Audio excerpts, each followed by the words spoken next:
What's up? Welcome in. Welcome back. It's been a minute on this Tuesday. So many things going on in the freaking sports world right now, and we got a lot of stuff to talk about. So we're not going to waste a whole lot of time because there's a lot of shit to talk about right now. Vegas Mac, what's going on this fine Tuesday evening, my friend? Oh, can you imagine it? I checked the calendar, Mike. It's March. Oh man, it is March. You know what that means? Conference tournaments, NCAA tournaments. Oh, and if we look just a little bit ahead, my friends, it'll be time to get to Augusta before we know it. Yeah, it's crazy. I mean, in the middle of this crazy month where we have the World Baseball Classic, we have the start of baseball season, we've got the Players' Championship coming up just a few weeks away where we're expecting to hear some big-time news about some changes to the PGA schedule. So the PGA is trying to nudge their way into eyeballs right now.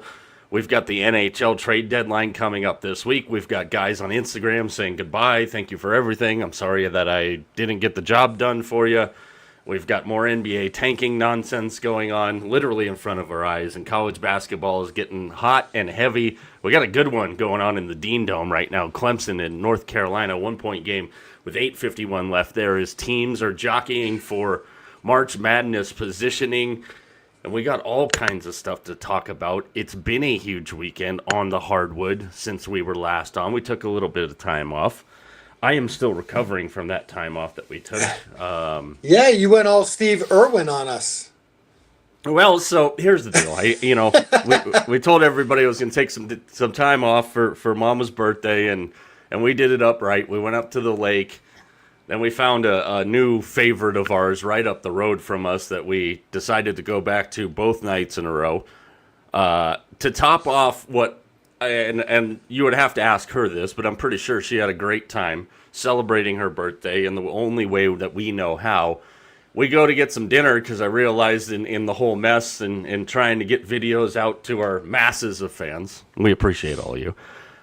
I was like, damn, man, I really have only had spinach and artichoke dip and like a couple of pretzels and some tuna. So we go back to this place the next night, and to top off her birthday shenanigans and getting to see all these animals and everything that she got to see, there's a freaking camel, and I'm not talking about like a little baby camel. This sumbitch was like the biggest damn camel I've ever seen in my life. Not that I've seen a whole lot of camels in my life, because I live in the western part of the Phoenix Valley here in Arizona. This camel was massive, like massive, and just chilling out, hanging out at this barbecue joint that we have now fallen in love with. Dude, I am telling you, man, I'm too old for that shit. Like, I still feel like hell. And that was like Friday night when we stopped all the shenanigans. That's too funny. Hey, I might be dipping. I've got the parlay of all parlays to start this show. Ready? Dear check God. check If this Mac's out. starting our show with a parlay, starting our week with a parlay. Check buckle this up, out. folks. I'm right now. I got Vermont minus 7.5 over Albany, New York. I got Seton Hall minus 1.5 over Xavier, and I took Georgetown plus the 15.5 over the Johnnies. I'm looking good right now. Just wanted to throw that out. I might get excited in a little bit. Yeah, like I said, if Mac's starting our show with a parlay here, it's crazy. And then our boy You Got Roz checking in here with some animal fun facts. Great. Wow. All right. I'm glad I was a safe distance from this massive freaking camel the other night. But let's get into college basketball, man, because we've had a lot of stuff happen in just the last, and we always try and take it on Tuesdays from Friday to Tuesday, which usually includes Big Monday. Arizona puts a whooping on Iowa State last night, but we can't go any farther on this program without the latest edition, one of the final editions of the Mac 5 rankings. There is the AP poll. There's Ken Palm. There's Wob. There's Torvik. Nobody else has the Mac 5 but us. Take it away, Vegas Mac. This week's college basketball, Mac 5. This week's Max 5 comes after what I called Separation Saturday. That's right, Separation Saturday. Here's our new top 5. At number 5, a team that finally found their defense. That's the UConn Huskies. I have them in at number 5. Don't look now, but those Florida Gators are making a move. They are in at number 4. At number 3, I've got Arizona. Listen, besides Duke, Arizona's probably been the most consistent team all year. At number 2, I've got Michigan. They got big game with Michigan State coming up this week. And like I said, Duke is Duke. They're number 1. That's our top 5 after Separation Saturday. Yeah, and it was an incredible weekend, and Florida in action right now, your new number 4 team. They're in a little bit of a slugfest with the Mississippi State Bulldogs, 28-24 in the first half in that one. Texas Tech knotted with TCU at 50. Virginia coming off of a where the hell were you on Saturday? They're up 53-46 on Wake Forest. Another interesting team to watch here, 2 interesting teams, and we're going to get a little bit more into this as the week goes along. But right now in Athens, Georgia has a 6-point lead over number 16 Alabama, and that key number of 16 for Alabama, Mac, we've talked about those 2 teams on the outside of the initial 16-team bracket that we saw, at least as far as who was going where. Alabama was one of those teams on the way in, hopefully, at least for them. Georgetown, as you mentioned in your parlay, up on St. John's. Miami of Ohio up 6 on Toledo. I need a couple more there. Red Hawks, a couple more there if you're following my drift. But what was your biggest takeaway, as you called it, Separation Saturday? And I'll give you a wider range here. You can go from Friday to last night and Big Monday. What was your biggest takeaway? Because I know what mine is. As I was looking at the games and watching the games, and that's why that kind of came to me, the idea of Separation Saturday, because for me, things really became clear. There were a lot of teams that showed me that, listen, I've got a chance to win a national championship. And then there were these other teams that I looked at them and go, you know what? I don't see it anymore. I just don't see it. There's something about it. And we can get into some of the particulars. Like, for instance, I'll just say in my green highlighter over here, Duke, Arizona, Houston, Florida, and Michigan State, all for me, showed me that they have a chance to win a national championship. I think they're that good. Teams that made the purple highlighter, not so good. Iowa State, Gonzaga. And listen, I don't like to do this, but I'm putting the fraud stamp on this team because this team is an absolute fraud. Ready? Here we go. BYU, you are a fraud. I am sorry. I have that team. I have no confidence in. Whatsoever. They'll probably go now on a huge winning streak. But even teams like Louisville and Vandy and Purdue, these teams, I just don't think they have what it's going to take. Will they get to the Sweet 16? Yeah, maybe, but they're not winning a championship. Jeez. Holy crap. I get you choked up. Yeah. The BYU thing's interesting because if you spell out Brigham Young and you spell out the word Cougars, you won't find a D anywhere, and that's something that this team absolutely does not do.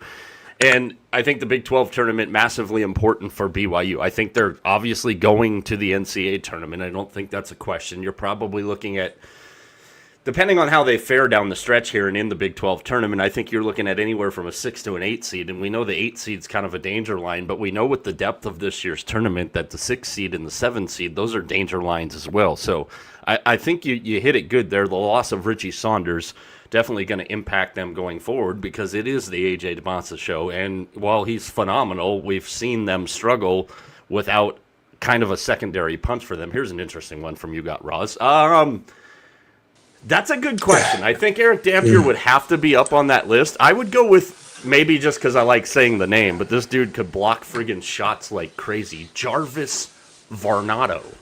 You remember him in a Bulldogs uniform, Mac? Mm-hmm. Yeah, I do. Actually, I could go back to more your time here. How about Jeff Malone? There you go. I think 2 things. I'll start with Friday night. Illinois getting their asses kicked by Michigan. And we found out after the fact, after that game, that it was a costly win for Michigan. And I think something to definitely keep an eye on. LJ Kaysen out for the rest of the year with a torn ACL in that game. Michigan still kind of rebounding, if you will, from their loss to Duke, and I don't think there's any question. And I kind of added it into. It's not available for everybody yet. We're hoping it's going to be by next week. But our first edition of our newsletter went out today, and they were one of the teams that I talked about. And I said, Mac, I think it's clear that Duke and Michigan are the best two teams. But I think Arizona and Florida right now are really separating themselves from the rest of the pack. Florida on a massive winning streak where they're not just beating people, they're beating the living shit out of people. Same for Arizona, who's on a nice little roll here. And it was kind of interesting. I was having a conversation back and forth with one of our FOPs. Another one, you've seen You Got Roz checking in tonight. I know Billy V is locked into that Carolina-Clemson game right now, but we were talking about the Arizona-Iowa State game last night. And I said, it's kind of funny because when you look at the Big 12, Mac, and we followed this trend kind of all year, the Big 12 being as good as they are, everybody kind of beats each other up in the Big 12. And we've seen the top teams in the Big 12, Mac, they get beat and then they lose a couple of games in a row, 2 to 3 in a row. It seems to be kind of the trending thing. Well, Iowa State, now they've lost 2 games in a row after getting blasted by Arizona last night. And they lost to a Texas Tech team. And then I thought about this whole thing, and I was like, you know what? Texas Tech probably has the most interesting back-to-back losses as far as in the Big 12 conference goes because they lost a weird game at UCF, 88-80, and then they lost a close one at home in Lubbock to Kansas, 64-61. Does your opinion of Iowa State change based on what you saw last night in the McHale Center against Arizona, who's seemingly on another roll here, and they get a huge win on senior night and take the Big 12 regular season title? I mean, I don't think it's so much that one. Just the last couple of games, I think overall that they've played, that I've kind of turned a little lukewarm on Iowa State. I mean, even going at home and not being able to win at home was a big thing for them. So, you're going to get yourself in tough spots come tournament time. I would put them in that second tier. Like I think they could get to a Sweet 16, but I don't think they're a contender for any sort of national championship. Another interesting thing, too, when we go across from what happened between Friday and what's going on even tonight here is we're seeing some teams kind of trending up and down. And, we wanted to highlight a couple of key performances, a couple of those teams here. But I kind of was a little emotional on Saturday night. And maybe this is my reaching out to Randy Bennett and Mark Few here, but seeing Gonzaga and St. Mary's play the last conference game against each other at Moraga, and St. Mary's was non-existent shooting in the first half and turned it on in the second half, not only from the offensive side, but the defensive side, and just watching what's been one of the better rivalries in all of college basketball. And I'm not talking mid-majors here. I'm talking about these two teams have had some wars against each other, and I'm hoping that they will continue to play each other. I'm hoping that maybe Grand Canyon can pick up that slack with St. Mary's. It gives me an excuse to go to a Grand Canyon game every year. But it was very emotional to see that, knowing that I don't know when the next time we're going to see these teams play again. And hopefully that's something that they decide to schedule. We've heard some of these other coaches already, Mac.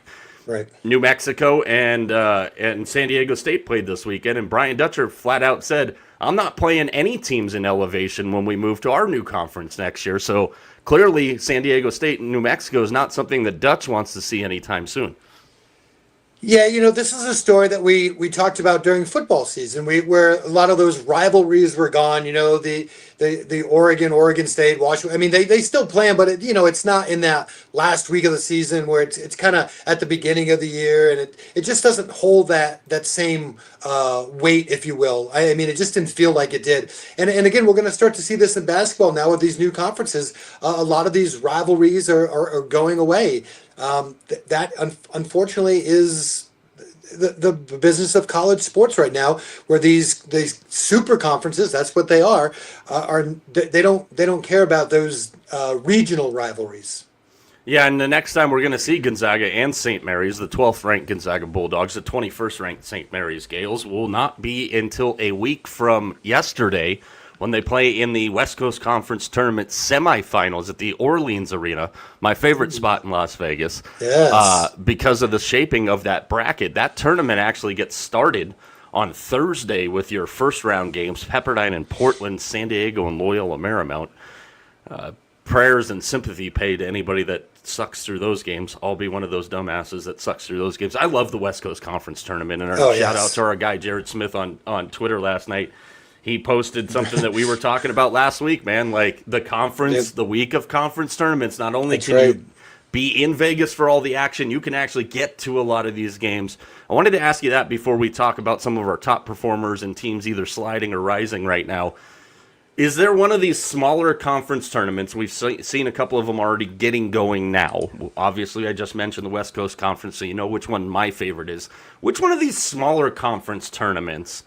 Because we've talked about the Big 12 tournament so much already, and while we think that's going to be the best one, is there one of these smaller conference tournaments that like you've always kind of enjoyed watching? Maybe it's one of the ones from the Northeast back in your neck of the woods. Or is there one this year that you're really looking forward to watching? Because for me, it's definitely the West Coast Conference Tournament. It always is.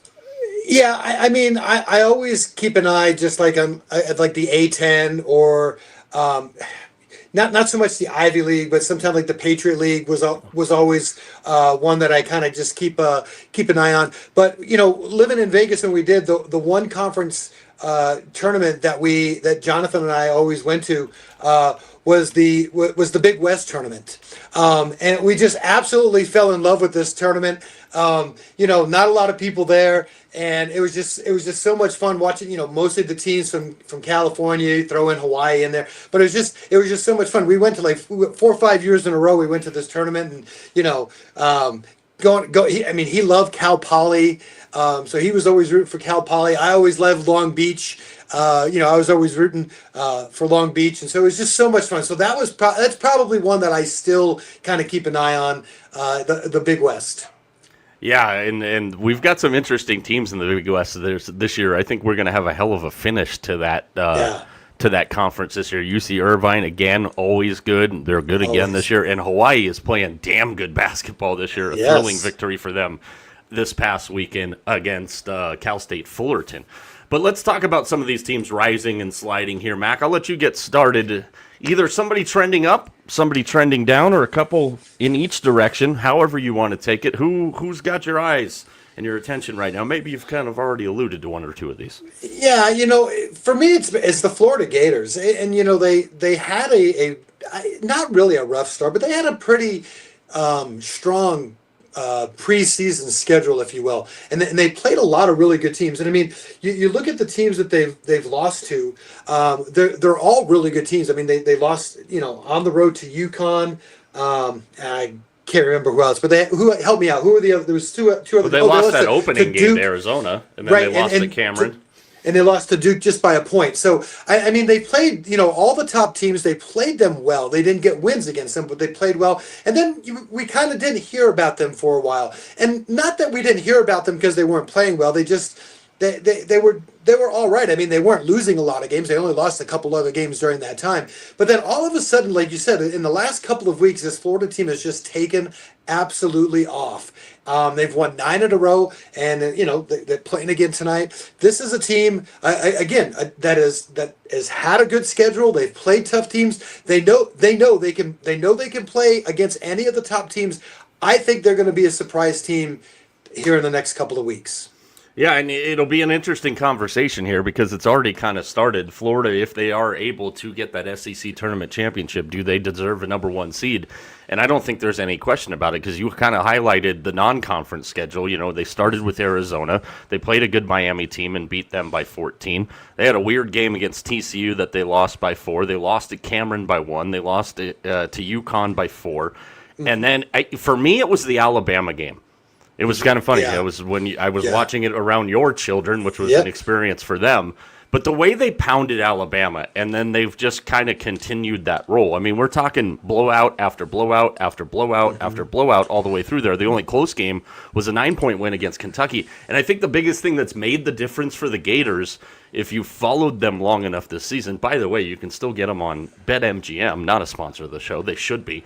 You can still get them on BetMGM to win the national title at 9-1, which I think is incredible value on them this late in the year. But they're starting to shoot the ball really well on top of their tremendous defense and their nation-leading rebounding. I think you throw all those things together, I mean, it's hard to argue Todd Golden might be the best coach in college basketball right now, at least over the last 2 years. I'm sure Duke fans would throw John Shire in there, and rightfully so. But, I mean, you're right. They are rolling right now. You got another one. I think you got your eyes on somebody trending upward. You're all positivity and trending upward right now. Positively, yeah. I mean, well, actually, I had a couple. I mean, I don't want to take the other one that you had, but I'm going to go with my UConn Huskies as well. I like the way that they are playing defense. We talked about it. That was going to kind of be the, kind of the splinter for them, something that they, has been an aggravation for them. They haven't really done that. And take a look at their last 3 or 4 games. Villanova, shut them down. St. John's, shut them down. Seton Hall, you don't take a lot to shut them down. They kind of shut themselves down sometimes, but still played another really good defensive game. So I'm pretty happy with the way that UConn is playing in there as well. Yeah, and for me, it's Texas Tech, and I stayed up late watching their loss at Arizona State, and they lose JT Toppin, and we're like, all right, that's enough. They already got dropped from a 3 seed to a 4 seed. Well, all they've done since then is dominate everybody, and they are losing tonight. They're down 4, to be fair, with 4:13 left at home to TCU, but it's the way the rest of this team has stepped up for them. And it's a couple of guys, mainly Jalen Petty has played fantastic, but Christian Anderson has as well.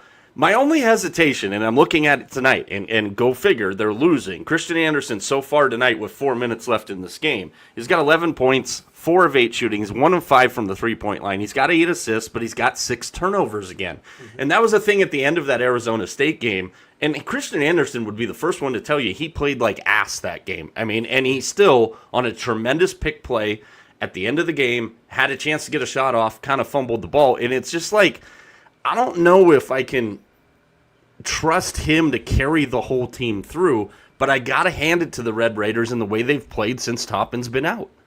Yeah, absolutely. I mean, I'm not going to lie to you. When that injury happened, I kind of put Texas Tech aside and said, this is probably a team that's, had a nice little run, and, we'll see what happens from here on out. But I did not expect them to play the way that they did. And again, every coach, in the world says, that's what we have to do. When one of our players goes down, it's next man up, right? Well, this whole team has been next team up. They've done a tremendous job and gone in and gotten themselves some really, really big wins that I did not think they were going to get. Yeah, absolutely. And, we got a couple of these games coming down to the wire here. Alabama down 8 with a $120 at Georgia. That's going to be a huge win for a Georgia team that was probably in, but needed a kind of a statement here, and that's exactly how you do it. Hey, Bruce Pearl, by the way, I love you, but shut your damn pie hole. Miami of Ohio has just moved to 30-0. There should not be a debate, and if you're debating the fact that Miami of Ohio should be in, and you're comparing resumes and you're looking at an Auburn team that's just been ass all year, I don't care how strong their schedule is. Miami of Ohio is in the tournament. They should be, and if they're not, it's a crime. And I don't care if that comes with a loss here. Again, we've talked about this. What do you want them to do when nobody wanted to take a game with them? They're playing who they could play, and they are doing it in completely perfect fashion. And yeah, they've had some close calls, but what team hasn't had close calls this year? That team's 30-0. I don't want to hear any nonsense from anybody that they don't belong in the tournament. No, I mean, without a doubt, they absolutely do. And that kind of brought me to an interesting thing today. I started looking, I know we're going to get into conferences and stuff, but I'm going to bring this up right now. What happened to SEC basketball? I mean, really, truly, if you take a look, there are some miserable records in SEC basketball. I mean,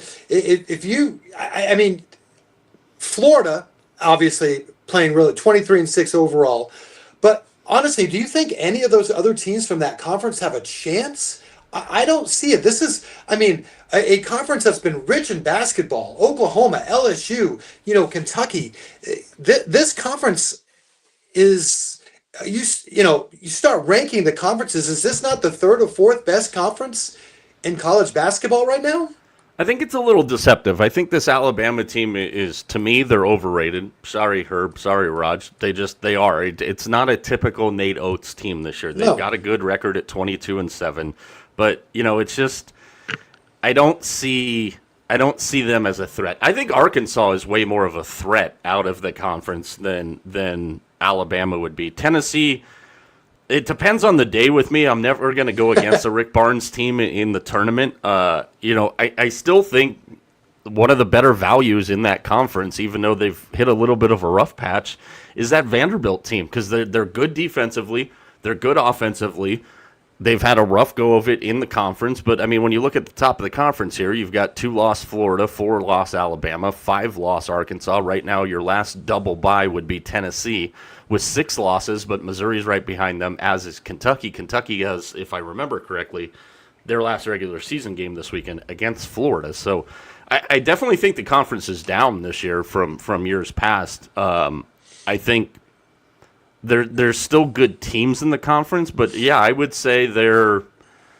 probably say they're third, maybe fourth, depending on how we look at it here. I think the Big 12, I don't think you and I would get into an argument about that. That's the best conference.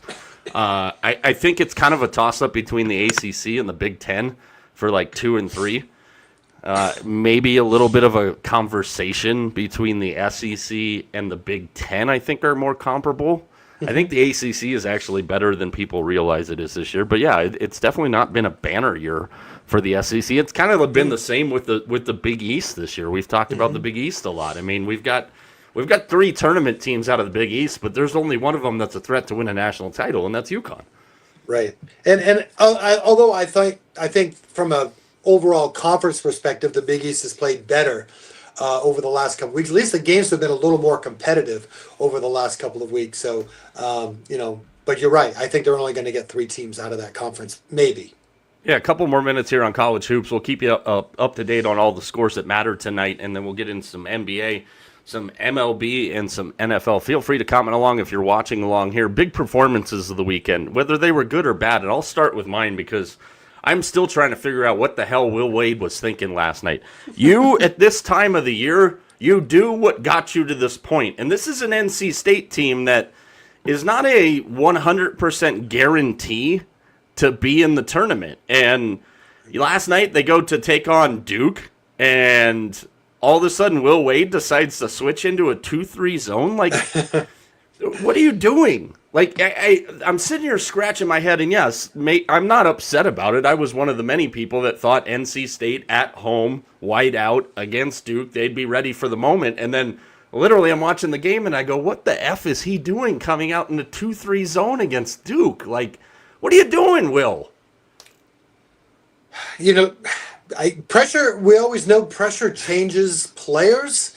And we've seen it. Pressure can change coaches sometimes, it busted that pipe right away last night. I mean, I don't know. I mean, I guess you want to try something different. Different doesn't always mean better, especially in that situation. Interesting. Yeah, and depending on which bracketologist you like to follow at this time of year, because there's a million of them now, and I've got my list of my go-tos, and I think one who's an absolute rising star in the field. But NC State has kind of dropped themselves from, they didn't do a whole lot of damage last night. Most people dropped them from an 8 seed to a 9 seed. But, you're looking at a second-round matchup, if you can get out of the first round now, potentially against a team like Michigan. Like, sorry.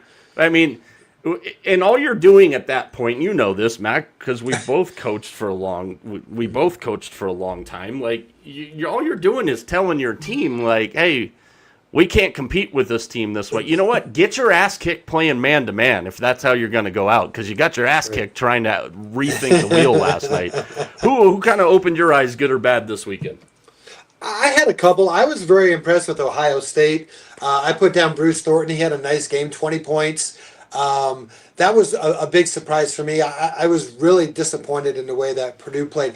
But I've got another one for you that I wanted to talk about. And I put on here in our notes, I think it could be a good conversation piece. And this is a surprise for you. But, when something happens in a pregame situation, and we see it now, senior night and everything else, there's a lot of pressure on those players. And I want to talk about somebody who's had an incredible career. I know where you're going already. Yep. Alex Caravan. I mean, he got his name put up in the rafters at Gamble. And the dude responded 8 of 11, 5 of 6 from 3, 22, 2 of 2 free throws, 3 rebounds, 21 points, and a big win against Seton Hall. I mean, you want to talk about a player. Mm-hmm.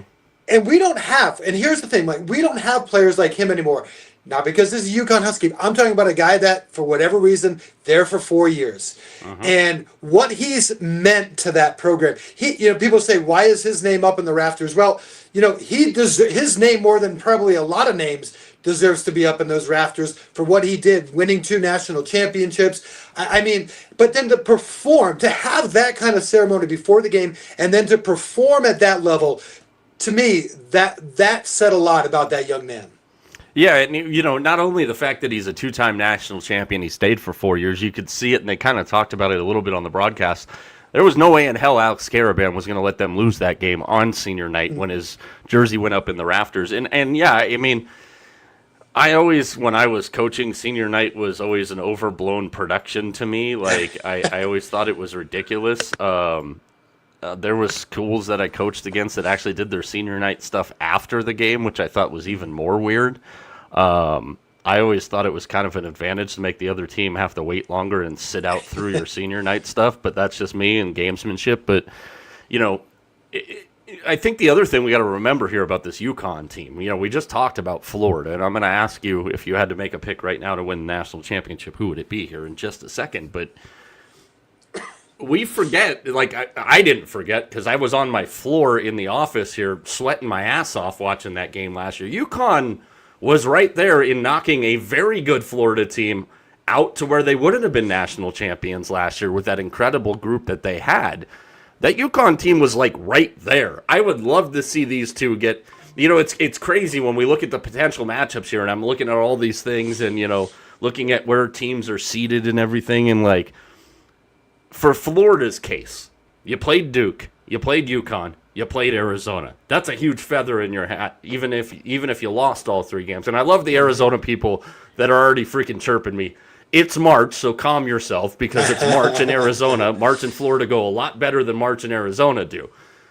That game was the first game of the year on a neutral site. Neither one of those teams, Arizona included, are the same as they were at that time. But you're looking at, like, you could have UConn and Florida in the same region against each other. Or if those 4 teams are spread out, Florida could be in a Final Four with 3 teams that have beaten them already this year. Like, the possibilities are endless here. So that leads me to my final question that will finish college basketball for this night on. If you had to make a pick right now, with what we've seen over the last couple of weeks, who's your team that you'd put money on to win the national title if you had to make the pick right now without seeing a bracket? I wouldn't make much money, but I would have to go with Duke, just because they've been the most consistent team. I mean, they have good guard play. They can hit you on the inside. They got probably the player of the year on that team. Well coached. Again, it'd be pretty hard not to put them at least in one bracket winning it. You ready for this one? Yeah. Arizona. Oh, wow. Maybe I'm using some reverse psychology there, but you want it. You do want it. Well, here's the thing, and last night in watching the game, I went, okay, I need to figure out why the hell I love this Arizona team so much more than I usually do at this time of year, and 2 things jumped out to me, and shout out to Sean Farnham on the halftime show, because I was kind of thinking this. Sean said it. Sean will forget more about college basketball than I'll ever know. The key when you play Arizona, if you're not knocking down shots because of how much they get after your ass on defense, is you have to create extra possessions, and they don't let you get offensive rebounds. And we can talk about the guys that are on this Arizona team up and down. The 2 guys I've been on for the last 2 weeks that have kind of turned me on Arizona's favor, if you will, in Karchenkov and Del Orso. Toby Awaka might be the most underrated player in the entire friggin' country. The guy is a walking damn rebound. He is built like a brick shithouse. Arizona doesn't give you offensive rebounds, and you're so damn tired in trying to get good shots off against that offense. I mean, Monsilovich last night couldn't get a damn shot off for Iowa State. They were all over Tame and Lipsey, and we've talked about how great Tame and Lipsey. I think that's what's selling me so hard on this Arizona team. They've got just as many scores, Mac, as every top team in the country does. It's what they do to you defensively. Like, it is hell to play against Arizona when you're trying to figure out how to get points and try and get extra possessions. I think that's why I'm so high on them right now. But the key is, I said right now. Right. No, and we have the advantage, disadvantage. I mean, we've seen, because of where we live in Arizona, we've seen the destruction of the Wildcats in so many different ways. And so, I think that's more in the forefront, and it's hard to get out of, because it's not just, it used to be it was Lute Olson, and then, Sean Miller went there, and it happened with Sean Miller. It hasn't changed. The coaching has changed, but just the end result has not changed. And so, it's always like, there in the front of our minds. I think, other people who don't watch them or just or absorb them as much as we do because we're in the state, it's probably not as big a deal. But you're right. I think you hit it. This is a tough team, and they've built. I think this is I'll say it this way. I think this is the first team that I've seen in Arizona in a long time that's built to win in March. I think they're built differently than the teams in the past. It used to be point guard you. That was kind of like the big thing. That's not where they are right now. Yeah, absolutely. Plenty of college basketball to go throughout the rest of the week. A full week of shows this week. Next week, just Wednesday, Thursday, and Friday. But on Wednesday's show, we're going to kind of give you our top 10 list of teams that bracket placement is of utmost importance to when the brackets come out. Teams that we think are good, but need a really good draw. So a couple of finals to pass on before we switch over to the NBA. Again, Miami of Ohio, 74-72 over Toledo. They moved to 30-0. St. John's, 72-69 over Georgetown. Georgia ends up a 10-point winner at home over Alabama, 98-88. Tennessee with the victory tonight. And we've got a couple games coming down to the wire right here. I wish I had the TV on in the studio, but TCU is going to knock off Texas Tech.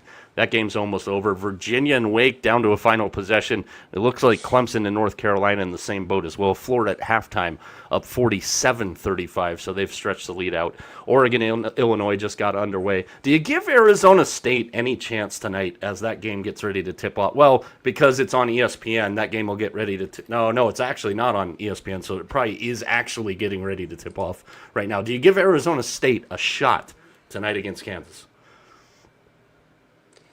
I'm going to say no, but in the back of my mind, I said this is exactly the kind of game that they would win. You know what I mean? It just kind of feels like, there's been, a lot of rumblings about Hurley. And, I don't know that, as much as, we've bought his plane ticket out of Tempe, a lot of writing and a lot of things that I've seen, I don't know it's as done a deal as we think it is right now. I wonder if Bobby wants to stay. I really do. I'll tell you what, a win tonight would go a long way of him keeping his job. I know my son would not be happy about that. It would go a long way to good placement in the Big 12 tournament where you thought the floor was bad last year. You might get seizures watching the Big 12 tournament this year. We'll talk about that a little bit tomorrow. Let's flip over to the NBA. Got a couple of interesting things going on right now. San Antonio is beating the piss out of Philadelphia, 63-39. That game's not even at halftime right now. Bulls and Thunder, that's a one-point game. I wanted to start with that San Antonio team. They get their win streak snapped by a team that we've been, at least T and I recently have been very hard on. I know it's not a team that you have any love lost for in the New York Knicks on Sunday, where they can't be beat at the Garden on Sundays. It was an interesting game because New York didn't shoot the ball very well, and typically you don't shoot the ball very well against San Antonio. But San Antonio could not grab a defensive rebound to save their friggin' life. Obviously not rebounding too poorly tonight, and they're beating the hell out of Philadelphia. But, the San Antonio team, I think, is a team now, Mac, that a lot of people are starting to open their eyes to, and a team that needs to be taken a lot more seriously than I think a lot of people are. They do, and we have to remember this is still a very young team. They're two stars or just have a couple of seasons underneath their belt. It's going to be interesting to see how they handle the longevity of the playoffs because they haven't had to do that. And if there's one professional sport, we've talked about it a lot, where it's a stepping stone. It's you just don't usually get into the playoffs and win and become champion in the NBA. It's kind of like a passing of the guard, if you will, more or less. And so it's going to be interesting to see what San Antonio does, where if they get to a second or third round and they've had to play an extra 14, 18, 19 games, how that affects them in the last couple of rounds if they get that far. Yeah, and I think a couple of key guys, and I wanted to bring this guy up because we always, the big thing in the NBA is guys needing rest all the time. Harrison Barnes missing his first game since 2021 tonight for the Spurs, and I think Harrison Barnes and De'Aaron Fox and Luke Cornett, those are guys that are going to become invaluable, if you will, for the Spurs when they get to the postseason. We got to remember, too, with Mitch Johnson, while he's been in San Antonio, he hasn't been calling the shots in San Antonio, so that's interesting. Interesting thing about the Barnes story tonight, he woke up from a pregame nap with a sore left ankle, and Mitch Johnson said that they were going to sit him down. It ends his streak of 364 straight games played. That ends tonight. His last missed game was December 4th of 2021. The current longest active consecutive game streak, of course, belongs to Mikal Bridges of the Knicks at 616. Barnes only trailed Bridges for most games total played since 2021 with 382. So, again, giving credit to the guys that are out there on a day-to-day basis, especially over a streak like that. Harrison Barnes has seen a lot of basketball minutes in his time. The Nuggets on Sunday, interesting game that they played against the Timberwolves, and I've kind of got myself in this routine now because of where we're at in the basketball schedule as well. All day I spend watching the NBA on Sundays after watching all day of college basketball on Saturdays. Part of that's just because they keep throwing the Warriors on freaking primetime basketball to get slaughtered like sacrificial lambs, and there's another one this weekend against Oklahoma City. We're in an interesting spot here, Mac, and I wanted to kind of lean into where the Warriors are for a second here. Steph Curry going to miss 5 more games, according to the Warriors officials. Obviously, the Kristaps Porzingis thing, a little weird. Steve Kerr will probably not be talking about it in detail anymore. If you saw that, you saw it. But this Warrior team is in a really weird spot. Because if you look at the teams, the Warriors have an 8-game lead over the 11-seeded Grizzlies. The Warriors in 8th position right now, the Grizzlies in 11th. But to get to the 6th seed and get out of the play-in tournament, the Warriors are 5 games behind the Lakers. And we sit here with 21 games left in the season. And this fits my argument to why the play-in tournament is absolutely freaking useless here. Because here you got a team like the Warriors with an aging superstar, the best shooter to ever step foot on a basketball court, in Steph Curry. And what's the incentive for the Warriors to get Steph Curry back on the floor? You're going to the play-in tournament no matter what. It's just a matter of if you get the 2 chances as the 7th seed in a home game or not. They literally can't be caught because the 5 teams at the bottom of the West aren't even trying and are not hiding the fact that they're not trying. The play-in tournament has to friggin' go, because if you want drama in the Western Conference, Mac, Portland, 2 games behind Golden State. The Clippers, 2 games behind Golden State. Golden State would be the 8th seed playing the 1 seed Thunder that don't look as unbeatable as they were last year. Not saying that I think the Warriors could knock off the Thunder, especially without a healthy Steph Curry here. But the play-in tournament, if this isn't the year that defines why the play-in tournament needs to go, I don't know what does. One of your favorite teams, if I flip it over to the East, the team you latched onto, the Hornets, 30-31. They're winning tonight. They're only 2 games behind Miami for 8th. How much more drama and how much more eyeballs would you get locked onto your TV screen, Adam Silver, if these teams were playing to get into the postseason, not playing to ruin draft position and be sacrificial lambs because there's some stupid money grab in the play-in tournament? I'm tired of it. Can you tell? Yeah, no, absolutely. And it's true. And I'll take it a step further. I was looking at the standings today, and I'll bet you if you go back to about the 3rd week of the season and looked at the NBA standings, they're pretty much the same. Yeah. I mean, honestly, I mean, think about those bottom 5 teams or 6 teams, bottom 5 teams in each division, each conference are the bottom 5 that were there probably in week 3, and you get the top 10 probably have moved around a little bit here and there, but that's the problem with the NBA right now. Like, oh my gosh, I watched the Celtics last night against the Bucks. The Bucks are a horrendous basketball team. Holy crap! With or without news. breaking news. No, but I mean, like, you got to really watch sometimes. You got to watch these teams sometimes. And I'm watching them, going, this is a putrid basketball team. Like, they're going to be able to build a good team around Giannis this summer and keep him there, though. Yo, good luck with that. I mean, I just don't see it. But again, I 100% agree with you on that. Like, these bottom 5 teams aren't doing anything. They're not, like you said, they're not trying to do anything. So, I mean, it's like, I don't put Indiana in there. Indiana's just got a bad draw from everything that happened last year. But look at it this way. You know what? Maybe not. Maybe it's not. The Celtics are going through the same thing. The Celtics lost their best player. The Celtics traded their entire other starting 4, just about, 3, and they're the second best team, if not maybe the best team in the East. I'll give Detroit its props a little bit, but listen, it can't. The bottom line, it can be done. That's the thing. It can be done when you get the wizard Brad Stevens into control. He picks up the right people. It can be done, Dallas. It can be done, Memphis. It can be done, Utah, Sacramento. You just got to want to get it done.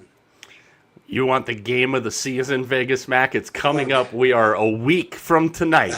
The Indiana Pacers at the Sacramento Kings. Gosh. Tickets as low as $22. It is a Ticket Tuesday, so there's a little teaser for you. But there you go. Interesting to see that one because at least, like you said, Indiana's got an excuse. Sacramento has no damn excuse and no damn direction, and not to let the cat out of the bag. If you're following us on YouTube, you'll get my thoughts on that as soon as the show is over tonight. But Charlotte, again, up 104-87 in the matchup battle between Cooper Flagg and Con Knippel that Cooper Flagg is not playing in. So first time they played, it was fantastic. Tonight, Con Knippel, 29 minutes, 11 points. He's 1 of 7 from the three-point line. But the important thing, the Hornets are about to move to 31-31, Vegas Mac. You're fighting Hornets. What would you think? How would you be able to handle a first-round matchup? The Hornets get out of the play-in tournament, and they find a way to get matched up with the Celtics. Would you be torn as I stare at your Celtics jerseys? Yeah, I would not, because I'm going to be honest. I think it'd be a fun one. It'd be a great series. As much as we kind of bagged a little bit here in the NBA, for me, this NBA season's been absolutely fantastic. I mean, as a Boston Celtics fan, like last night, they went into Milwaukee, and again, I told you Milwaukee sucks. But here's the thing: they went in, Kata didn't play, Jaylen Brown didn't play, and they still beat that team by almost 30 points. I love this. I will tell you that I love this Celtics team right now more than I've liked any Celtics team. I mean, I got to go back to, Larry and Danny and Kevin and holy shit! Seriously, you liked them a couple years ago when they won a title. Not like this. Although I did like Ray Allen. I will. All right, I'll give you that. But still, no, not that title. I'm talking about a couple of years ago after you got your lesson learned and smacked in the face by the Warriors. Yeah, it was a good team, but I don't know that. I mean, that felt like that was like a force. Like we had to win that. But I'm talking about like really truly like love watching them play. Like when a Celtics games, I'm like I am now excited to watch and listen to the Celtics. Yeah, I think they've been, and we talked about this a little bit last week, they've been one of the better stories in the NBA this year. Phoenix, another great story in the NBA this year. San Antonio just put 78 on the Sixers in the first half, and Victor Wembanyama only has 7 points. San Antonio shooting 62% from the floor. Philadelphia, they're shooting 37% from the floor. Obviously, no Joel Embiid, because today ends in Y. Tyrese Maxey with 15 for the Sixers. I feel bad for Tyrese Maxey because I know a lot more people are familiar with his game, if you will, this year. But, That's a dude that I don't know if he's going to be able to get anything done in Philly, and I would love to see him in a different spot. We've got a great one going on in Cleveland right now, 104-101. The Cavs are 104-103 as it changes in front of me. The Cavs leading the Pistons, that one coming down to the wire. Other than that, we got a bunch of blowouts. The Knicks are up 8 on the Raptors, and again, OKC just opened the second half. That's a 3-point game against the Bulls, so kind of an interesting one there. I want to go back. I started saying this. Denver is an interesting team here. Interesting game on Sunday with them and the Timberwolves. The Timberwolves beat them. Nikola Jokic does not have a triple-double, which is a rarity when they play the Timberwolves. But they had veteran point guard Tyus Jones yesterday to a team that is, I think, the hardest team to gauge as we get close to the playoffs here because they're still playing without Aaron Gordon. The Cam Johnson thing has not worked out so far for them, and I know all of us thought the Cam Johnson trade was going to be great for them in sending Michael Porter to Brooklyn. It hasn't worked itself out. The interesting thing is right now, if we were to start the playoffs today, it'd be Denver and Minnesota, which would be fantastic. I don't know if we're going to get a good enough gauge on this Nuggets team by the time that we get to the postseason here, and it's going to be interesting to see what they do with the Aaron Gordon situation and when he's going to come back and how they try and get him back into the mix here. But I think the biggest wild card to me, Mac, in the entire playoffs on both sides is going to be the Nuggets because I don't know who the Nuggets really are. It's almost like a couple of years ago as well. It seems as though they just kind of came out of nowhere. Hold on one second. Got Matt going with the underwater tunnel thing. He's got some issues tonight with some charging and stuff. There we go. Yeah, You're all good. Sorry If you got to go underwater in the tunnel, it's fine. Do what you got to do, man. Yeah, got to do. I think like a couple years ago, we saw the same thing with Denver. We weren't kind of sure what they were going to be kind of going into the playoffs. And before you know it, they're raising the trophy as champions. There's good and bad parts to that. I mean, you're seeing it with a lot of guys. Injuries are part of it. There's really nothing you can do, and it's just more about when these guys come back, can they get enough time? Can you get them right in the rotation? How much does it disrupt what they're actually doing right now?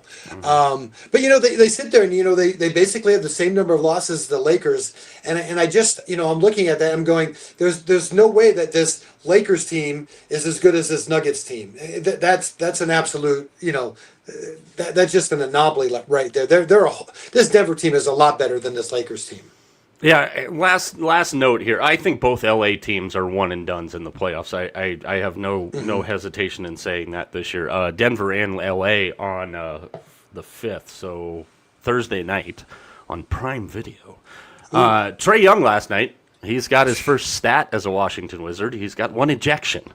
He's not played a game still. He is not playing tonight for the Wizards as they're getting blasted by the Magic, who desperately need wins because they're teetering in a bad spot to be in. The Magic and the Hornets right now taking the place of the Bulls and the Raptors in the Eastern Conference every year play-in tournament. So interesting stuff to keep an eye on. We'll keep an eye on a few of those. Baseball is going on, just in case you haven't noticed. The San Francisco Giants were the sacrificial lambs today for Team USA in an exhibition game as we get close to the World Baseball Classic getting ready to start.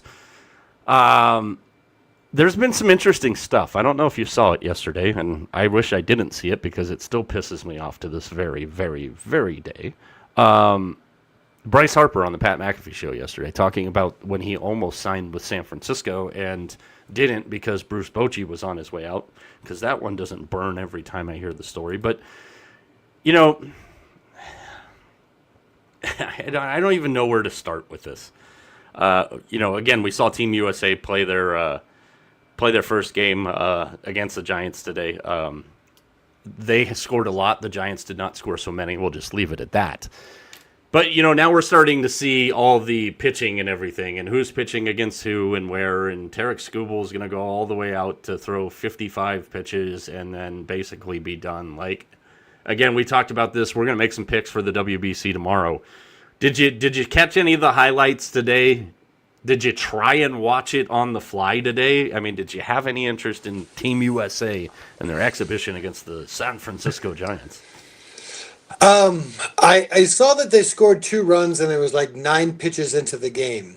I think that was about it. I think that the biggest highlight for me was this morning. I was flipping through X, and I saw Pedro Martinez, and he was coaching Brian Bayo, and I yelled to my phone. I said, "Just listen to him." All right, just listen to him. Don't listen to anyone else. Whatever he's telling you, and my wife's looking at me, I go, "It's Pedro. He's talking to Brian Bayo." I go, "Just listen to the freaking dude. Don't listen to anybody else. Just listen to what Pedro tells you, and you'll be all right." Home run by your boy today, Roman Anthony for Team USA. 19 hits. Home run by your former boy, at least for your Alex Bregman today. Let's talk about this because, stupid once, stupid twice. How many more times do you have to be stupid? Jurickson Profar now just said, hey, you know what? Last year's half a year suspension was cool. This year I'm going to double that. He has now been suspended for 162 games for testing positive for performance-enhancing drug for the second time in, the past year, if you're remembering correctly. The second time in the past year. You want to talk about literally pissing away your career? Dumbass of the Year award early in 2026. Jurickson Profar, a runaway winner. It's funny when we said this whole thing about the drug testing, we're like, oh, this will be good because once you get caught and you lose half a season, you won't do it again. Oops, I guess not. Oops, I did it again, Britney Spears. Yeah, Atlanta's contract with him for 3 years, so they got 81 games out of him last year, or they got 80 games out of him last year. They're going to get no games out of him this year, and we could have a lockout next year. That was a great signing. How dumb can you freaking be? I just don't understand. You've got everything you could have ever wanted as a little kid playing baseball and trying to chase a dream. And, I don't care. I get it. Some guys take stuff and they don't understand that it's on the ban list. Well, that's on you. That's on your people around you for not looking into it enough. And to do it for a second time in the same calendar year, what the F is wrong with you, bro? It's just not a good look for him. And I'm going to take it a step further. It's a bad look for the organization. If I'm the organization, I got to be looking at this guy and saying, you know what, we're gonna send somebody with you to make sure that you're eating the right stuff and not taking the wrong stuff. It's as much on the organization as anything else. I'll be honest with you. I think they should be able to scrap those contracts. You do stupid shit like that, I think it should actually void the contract. Yeah, and I know they are going to get a little bit of relief from it. I don't know the nuts and bolts of it because I had to answer about 1 million text messages today about what transition tags and franchise tags mean in the NFL. And it wasn't just the one you saw. That was the most popular. Hey, let's play Ask Mike today. What's transition and franchise tag? A couple of things, and we talked about this, Mac, and we're getting a little closer to opening day here. We are 22 days away from opening night on Netflix, the Yankees and the Giants. There's not a whole lot you can take out of spring training. But I wanted to ask you, and I'll start here, if there was a team that you've seen a little bit of so far in the spring that's kind of opening your eyes, because I've seen something that's absolutely terrifying to me and should be terrifying to everybody else. You've seen the offensive numbers that the Dodgers are putting up right now, barely playing any of their good players at 9-3 in the spring. And again, make what you want out of spring training, but it's the numbers they're putting up not playing any of their good players, because most of them aren't even with them right now. It's a little alarming this early in the spring. Yeah, this is an interesting spring, of course, because, again, the WBC. I think teams are putting people in different positions. I know, again, I was watching the Red Sox, and Alex Cora was absolutely beside himself because I'm watching these games, trying to get as much information as I can, and they're just throwing people out there that I've never even heard of. I'm like, I don't even know who this guy is. And you get that a little bit in spring training, but even more so this year. Over these next couple of weeks with all these players gone to the WBC, you're getting players out there that you may not see ever in your life playing. So again, I think sometimes the numbers can be a little crooked, but listen, the Dodgers got a wagon all the way through, top to bottom. This is a Dodgers team. We know that They not only from a money standpoint. I mean, they just have good players, and it's their depth. And we've talked about it year after year. The reason that they can do this is because they have the depth in there. They can afford to have 8 guys on the IL and on their pitching staff that would be aces on everybody else and whatnot. They're just the Dodgers are built differently. They'll just put it that way. Yeah, it's amazing what happens when you invest in developing your players. Everybody wants to talk about the money they spend on free agents. It's the development of their players that is part of the reason why the Dodgers are kicking everybody's ass right now. A couple other news and notes items from Major League Baseball.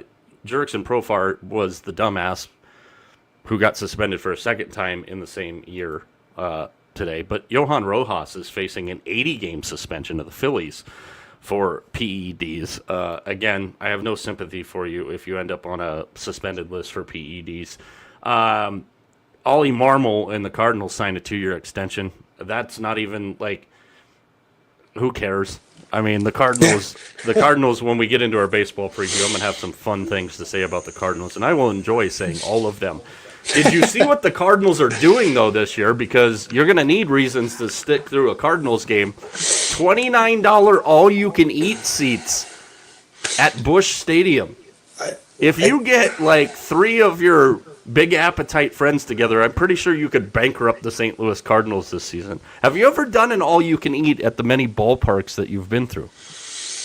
No, I don't think I've ever done an all-you-can-eat. I will tell you the best eating arrangement ever at a ballpark was TGI Fridays up at the Bob. That was the best. You've never been to Oracle Park, my friend? Yeah, one time. But that was so much fun. You sit up there, relax. The food came to you. You didn't have to go get the food. We did a couple of birthday parties up there with the boys. That was a lot of fun. The average ticket price in 2024 for a Cardinals game was $39.49. Currently, chicken tenders at the Cardinals Stadium cost $11.49. A jumbo hot dog is $8.49. A 20-ounce bottle of water, this is robbery, is $5.99. And a 20-ounce fountain drink, $7.99. Even just a ticket, one hot dog, and a bottle of water would add up to $53.97. So apparently the Cardinals are trying to go bankrupt this year, and there's probably some people that are going to try. And maybe this is the year we do it. I am going to Kansas City in July. I don't know if I'm going to try this in Kansas City. But I still want the Mike Arana Show crew to attempt the 999 challenge. And you're not a beer drinker, so we have to figure out a liquid of your choice. But 9 hot dogs in 9 innings with any beverage is tough to do. I still think I can do it. I'm pretty sure I'll need the next week off of doing shows if I do it, but I'm pretty sure I could do it. Who would you put your money on the show to pull that off? I think you could do it. I think you could, but I'll tell you what. I think T is kind of sneaky fast. He's a marathon guy. He's got the pacing down to it. You runners. Yeah, I think that would be it. I think he could probably do it. All right, a couple of news and notes here as we get finished on this Tuesday. Again, we'll be on tomorrow. All 3 of us, plenty of stuff to talk about. More college basketball. WBC picks. Obviously, we're going to get heavy into the NHL tomorrow because it's a Wednesday, and we haven't been able to puck around and find out on a Wednesday in a while, and then we're not going to be able to puck around and find out on a Wednesday for a while after that. Let's get into the NFL because there's some news and some notes and some notes on Instagram from quarterbacks leaving their teams. The Arizona Cardinals and Kyler Murray. Not that we're surprised at this. They will release Kyler Murray on the first day of the league year next Wednesday, barring a trade. That was laughable. Barring a trade between now and then, Arizona owes him already $36.8 million guaranteed in 2026. Another $19.5 million triggered on March 1st. We're hearing that maybe Tua Tagovailoa is going to join that crop. I mean, the amount of quarterbacks that have experience that you can get for $1.3 million next year is quite the list right now. If everybody falls where we expect them to. Justin Fields, Tua Tagovailoa, Kyler Murray, Geno Smith is another one that could fall on that list. Do you have any interest in any of those guys? Not in Pittsburgh. Pittsburgh wouldn't touch any of those guys, and they already tried with Justin Fields.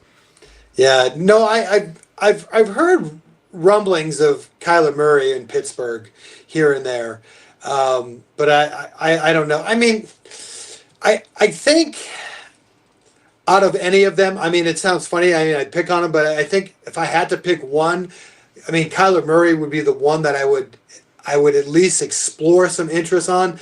I Tua, I think, is a better quarterback, but I from an injury standpoint, I mean, I can't.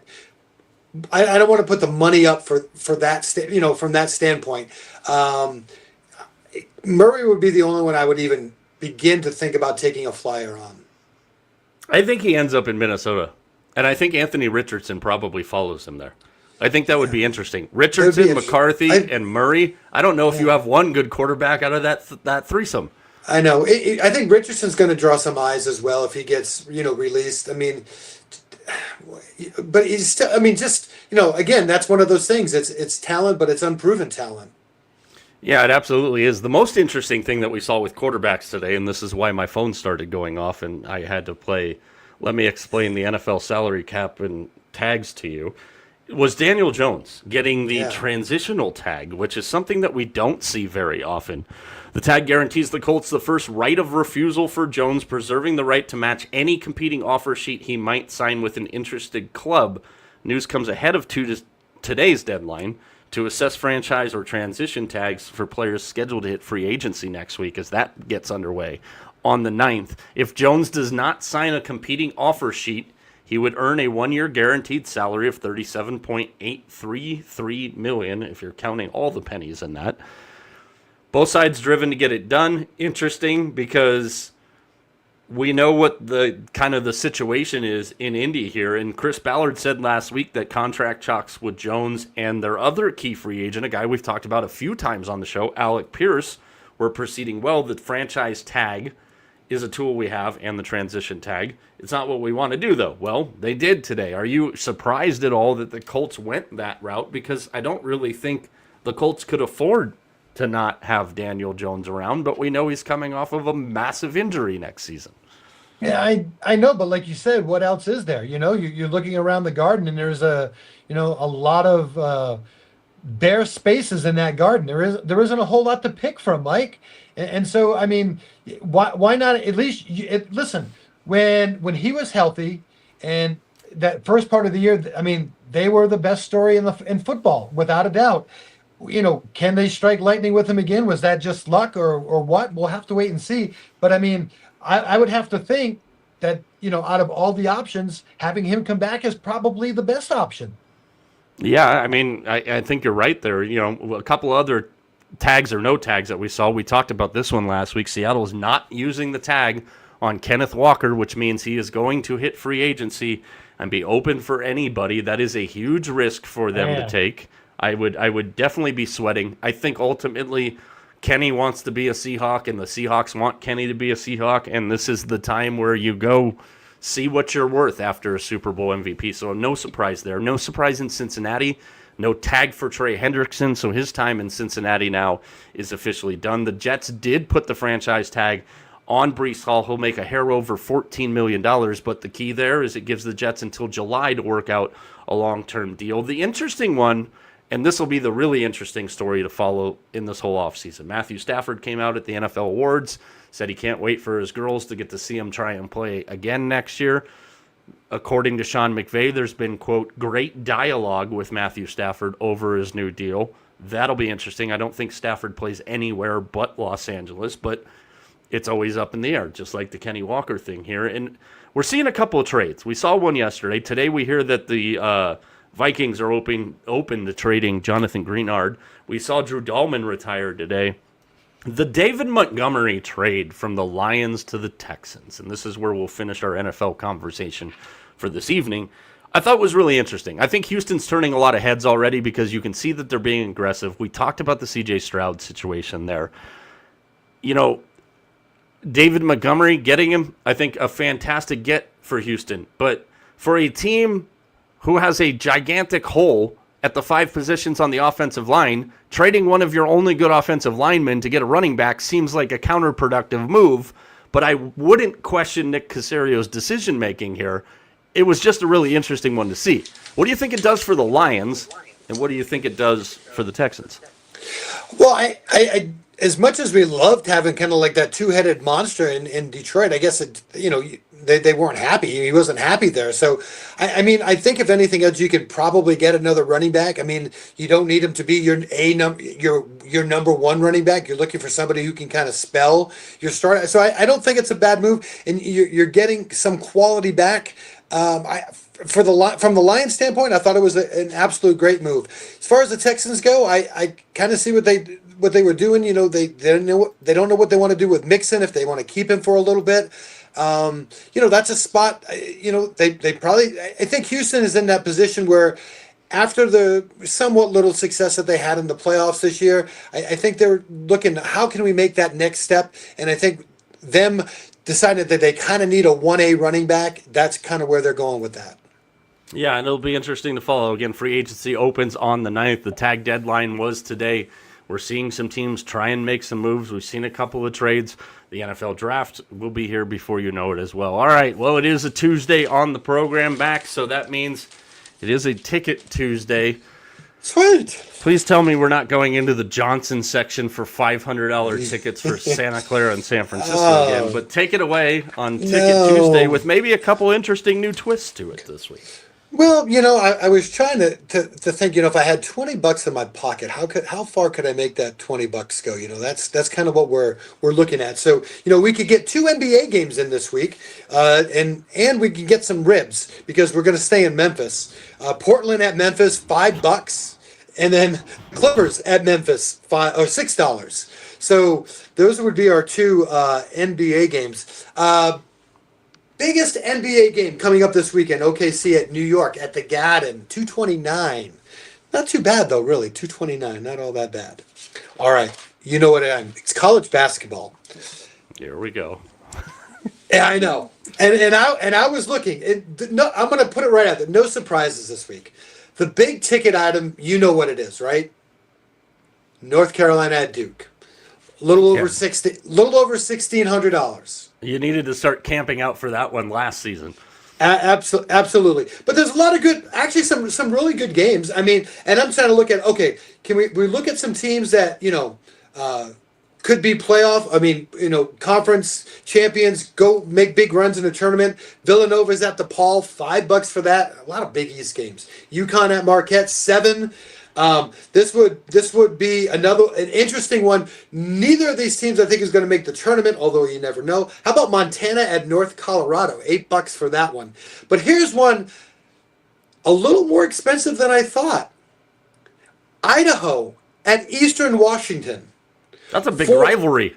It is $436 for that game. Or you have to bring in 436 pounds of potatoes. So, yeah, unfortunately, we're at that point where, we're getting a lot of conference tournaments. So our chances of college basketball are kind of dwindling away. Not a whole lot on the ice either. The best deal I could get you on the ice, Ottawa at Calgary, $12. That's it. God, to sit in that dump of a building? Hell no. Florida's hunting another 100-point game tonight, Mac. They're up 89-63 on Mississippi State. About 6 minutes left there, so the Gators, yet again, are going to pass the 100-point mark. And Arizona State up 23-16 on Kansas in the about halfway through the first half in that one. From whatever the hell they're calling that building at Arizona State. Now, Vanderbilt and Ole Miss in a tight game still coming up, unfortunately, for Mick Cronin's dad. Nebraska and UCLA, they're still an hour and 16 minutes from tip time in that one. Oh, man, I can't wait to turn on that press conference after that one's over. NBA's got some interesting scores down to the wire here on a couple of them, or actually, a couple of them have just gone final. The Knicks are up 7 on the Raptors. 3 minutes left. San Antonio is almost at 100 points. There's 7:29 left in the third quarter in Philadelphia. The Thunder have woken up. They're up 86-74 on the Bulls. Timberwolves have finally taken the lead over the aforementioned Memphis Grizzlies. The Cavaliers able to hold off the Pistons. 113-109. The rest of the stuff all in action, and most of it really don't care about tonight because there's not too many great ones on the finish side. Let's look at college basketball or the NBA or the NHL tomorrow. Take your pick. Give me a liquid lock or two for Wednesday night's action that we'll be watching unfold while we're on the air. let's see. You had me. I was one other place. Sorry about that. I had my hockey one. What was it? Give me a second here. I'll get us started here. I go love ahead. Houston tomorrow night at the Fertitta Center against Baylor. We talked about this last week.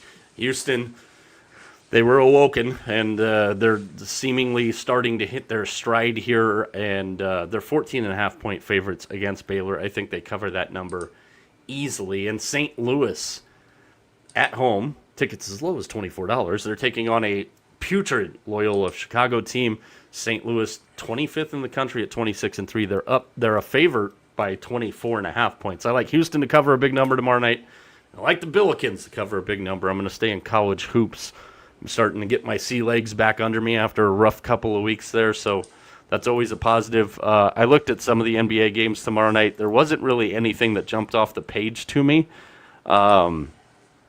Other than I'm probably going to look pretty hard at some Benedict Mathurin player props and some ladders as he takes on his former squad, the Pacers, at the Intuit Dome in Inglewood. You can get in for as low as $16 tomorrow night. But I'm going to look at Mathurin on some player props. Probably ladder him up to 30 points. I think he goes off against his former mates. What do you got for Hornets and Celtics tomorrow night? I know, that's a good one. Yeah, no, but I was looking at the old ice, and the one matchup that I'm really interested in. I want to see is Vegas at Detroit. I think that'll be a pretty good matchup. I like Detroit in that one, defending the home ice at the Pizza Palace.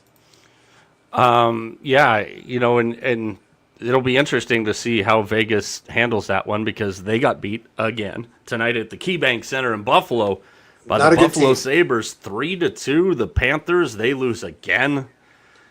My bold prediction, I don't think is coming true. I think that team is done. Hey, we got a good one coming up here in about 10 minutes from the SAP Center, the SAP Center at San Jose, Montreal, the Canadiens, your favorite team. Yes. Against the Sharks, We won 2 consecutive games at home.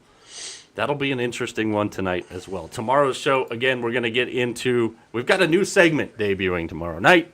All right. Mac gets the first one with it. Mac's final whistle on his final show of the week. But we're going to puck around and find out any dumbasses that get suspended for PEDs in baseball tomorrow. We'll pass those on. We'll make some World Baseball Classic picks. We're going to take a look at some of the conference tournaments. And it's a signature event on the PGA Tour. Mike versus Mac will be on tomorrow night. That means signature. TJ's got to make some picks. Mac's favorite thing. Signature events. Plenty of stuff to talk about. Again, follow us on all of our social channels at Mike Arana Show. Everywhere but Snapchat because we're not 12 and Snapchat sucks. What are you going to leave the great people that follow this show who sometimes have to go through it with us? What are you going to leave them with on this Tuesday night? Give me some Mac wisdom on this Tuesday I got 2 things. Unlike Shane Lowry on the last 3 holes on Sunday, goodness gracious. Sorry to cut you off. Did you see on our spreadsheet for Mike versus Mac that I already had him in as the winner and I already had 10 points down for you? And I go, okay, now he's going to bust my chops all week because he got the first win and he's smoking me already. I had to go back in and edit the spreadsheet, man. Listen, that's 2 guys. I had him, and remember, I picked what's his name at the Waste Management. I was going to pick. We didn't do it that week, but that was Hideki. No, we did it that week. You had Hideki that week. Hideki. So two guys. I should have 2 wins already. That's all right. Hey, listen, nobody feels sorry for you. Max up 44-35 on me. You can finish that. Listen, I just wanted to see if you caught that. I did actually. Hey, listen, a lot of thanks tonight to the Catamounts, to the Pirates, and to the Hoyas. My parlay kicked in, baby. That's a nice win with those 3 things. So thank you, Catamounts, Pirates, and Hoyas. And listen, hey, it's that time. We got to turn left.